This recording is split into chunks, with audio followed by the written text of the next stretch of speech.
سید المرسلین اما بعد فاعوذ باللہ من الشیطان الرجیم بسم اللہ الرحمن الرحیم۔ ہماری کسی بھی ویڈیو میں کوئی بھی ایک لفظ بھی آپ ایسا نہ پائیں گے جو اللہ تعالیٰ کے حکم اور اس کے نبی کریم صلی اللہ علیہ وآلہ وسلم کی تعلیمات سے ہٹ کر ہو۔ آپ سے گزارش ہے ہماری ویڈیوز کو آخر تک دھیان سے سنیں، یقیناً آپ کی زندگی بدل جائے گی۔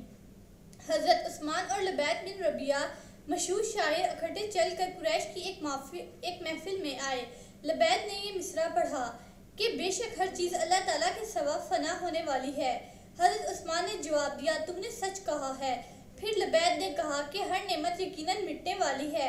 حضرت عثمان رضی اللہ تعالیٰ عنہ نے فرمایا، تم نے جھوٹ کہا، جنت کی نعمتیں زائل نہیں ہوں گی۔ لبید کو یہ بات سخت ناگوار گزری۔ اس نے کہا، اے گروہ قریش، پہلے تو تمہارے ہمنشین کو ایسا تلخ اور گستاخانہ جواب نہیں دینا چاہیے تھا۔ اپنے مہمان کی دل آزاری کا یہ طریقہ تم نے کب سے اپنایا ہے؟ ایک شخص بولا، اے لبید، ناراض نہ ہو، یہاں مسلمانوں کی ایک جماعت ہے جو ہمارے خداؤں کے منکر ہیں، یہ شخص انہی میں سے ایک ہے۔ حضرت عثمان نے بھی اس کو جواب دیا۔ تلخ کلامی بڑھتی گئی، یہاں تک کہ اس آدمی نے حضرت عثمان کی آنکھ پر زور سے تمانچہ دے مارا۔ چوٹ سے وہ سوج گئی۔ ولید بن مغیرہ بھی پاس بیٹھا تھا۔ اس نے سب کچھ دیکھا اور بطور طنز بولا، عثمان، جب تک تم میری پناہ میں تھے کسی کی مجال نہ تھی کہ ایسا کرتا، اب مزہ چکھو میری پناہ کو مسترد کرنے کا۔ حضرت عثمان بن مسعود نے فرمایا، باخدا میری درست آنکھ بھی چاہتی ہے کہ اللہ تعالیٰ کی راہ میں اسے بھی ایسا ہی تمانچہ لگے، اور اے ابا عبد شمس، میں اب اس ذات کی پناہ میں ہوں جو تجھ سے زیادہ معزز اور تجھ سے زیادہ طاقتور ہے۔ ولید نے کہا، میرے بھتیجے، اب بھی اگر تم میری پناہ میں آنا چاہو تو آ سکتے ہو۔ عثمان نے جواب دیا، ہرگز نہیں۔ ابو سلمہ بھی ان مہاجرین میں سے تھے جو مکہ لوٹ آئے تھے۔ ان کو حضرت ابو طالب نے پناہ دی۔ ان کے قبیلہ بنو مخزوم کے چند آدمی حضرت ابو طالب کے پاس آئے اور اعتراض کیا کہ آپ نے ہمارے اس آدمی کو کیوں پناہ دی ہے؟ آپ نے فرمایا، یہ میرا بھانجا ہے، اس نے مجھ سے پناہ مانگی، میں کیسے انکار کر سکتا تھا؟ اگر میں اپنے بھانجے کو پناہ نہیں دے سکتا تو پھر اپنے بھتیجے کو کیوں کر پناہ دے سکوں گا؟ حبشہ میں غریب الوطنی کی زندگی بسر کرنے والے مسلمانوں نے جب یہ افواہ سنی کہ مکہ کے باشندوں نے اسلام قبول کر لیا ہے تو ان کے لیے اپنے وطن سے دور قیام اب از بز مشکل ہو گیا۔ ان میں سے اکثر واپس چلے آئے، لیکن جب یہاں پہنچے تو ان کے ہم وطنوں نے ان کو آڑے ہاتھوں لیا اور خوب جی بھر کر ان کو ستانا شروع کر دیا۔ جتنا عرصہ یہ لوگ ان کے ظلم و ستم سے محفوظ رہے تھے، اس کی بھی کسر نکال دی تو رحمت عالمین صلی اللہ علیہ وآلہ وسلم نے انہیں پھر حبشہ کی طرف ہجرت کی اجازت دے دی۔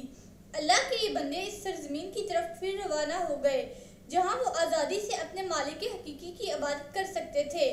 اس دفعہ ان کے ہمراہ کئی دوسرے مسلمان بھی اس قافلہ میں شریک ہو گئے۔ اب ان کی تعداد 83 تھی۔ مہاجرین خواتین کی تعداد میں بھی اضافہ ہو گیا۔ پہلے صرف 4 خواتین نے ہجرت کی تھی، اب ان کی تعداد 18 ہو گئی۔ ان میں سے 11 کا تعلق قریشی خاندانوں سے تھا اور باقی 7 دوسرے قبائل سے تھیں۔ اس قافلہ میں حضرت جعفر بن ابی طالب رضی اللہ تعالیٰ عنہ شریک تھے۔ اگرچہ ابن اسحاق نے ان کو مہاجرین کے پہلے قافلہ میں شامل کیا ہے، لیکن موسیٰ بن عقبہ کی تحقیق یہ ہے کہ آپ نے دوسرے قافلہ کے ہمراہ حبشہ کا قصد کیا۔ علامہ ابن کثیر اور دیگر سیرت نگاروں نے ان مہاجرین کے اسماء گرامی بالتفصیل اپنی تصنیفات میں تحریر کیے ہیں۔ دوسری مرتبہ ہجرت کرنے والوں میں حضرت عثمان مع اپنی زوجہ محترمہ حضرت رقیہ بھی تھے۔ انہیں بہت افسوس تھا کہ وہ دوسری مرتبہ بھی ہجرت کر کے جا رہے ہیں، لیکن انہیں سرور عالم صلی اللہ علیہ وآلہ وسلم کی میت کا شرف حاصل نہیں۔ آپ نے عذرائے تائصف اس امر کا ذکر بارگاہ رسالت میں کیا، یا رسول اللہ صلی اللہ علیہ وآلہ وسلم، ہماری پہلی اور یہ دوسری ہجرت نجاشی کی طرف ہے اور حضور صلی اللہ علیہ وآلہ وسلم ہمارے ساتھ نہیں ہیں۔ حضور صلی اللہ علیہ وآلہ وسلم نے فرمایا، افسوس مت کرو، تمہاری یہ دونوں ہجرتیں اللہ تعالیٰ کی طرف اور میری طرف ہیں۔ یہ سن کر حضرت عثمان نے عرض کی، اگر ایسا ہے تو پھر ہم راضی ہیں، ہمیں اتنا ہی کافی ہے۔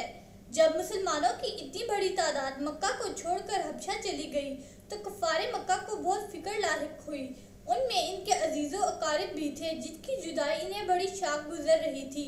نیز انہیں یہ اندیشہ بھی ہر وقت مضطرب رکھتا تھا کہ کہیں ایسا نہ ہو کہ وہاں مسلمان اپنی طاقت جمع کر کے ہم پر دعویٰ بول دیں۔ چنانچہ انہوں نے باہمی مشورہ کر کے عمرو بن العاص اور عمارہ بن ولید کو اپنا سفیر بنا کر حبشہ کے بادشاہ نجاشی کے پاس بھیجا۔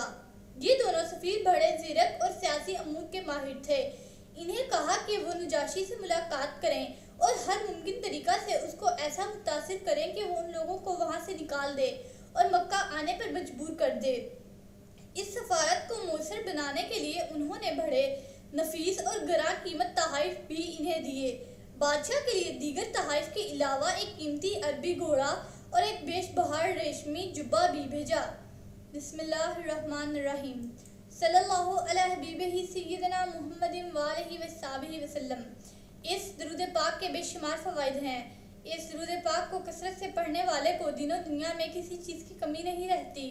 سکون قلب کی دولت سے مالا مال ہو جاتا ہے، دشمن دوست بن جاتا ہے۔ اگر کوئی چاہے دل کی کدورت، کینہ، دل کا میل، بغض، حسد اور اخلاق رذیلہ دور ہو جائیں تو اس درود پاک کو کثرت سے پڑھیے۔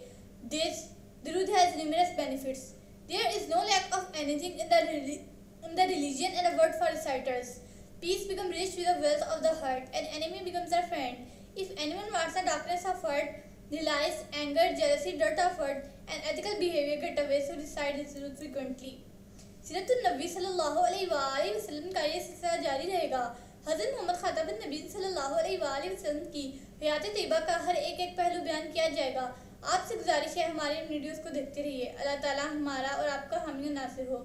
شکریہ۔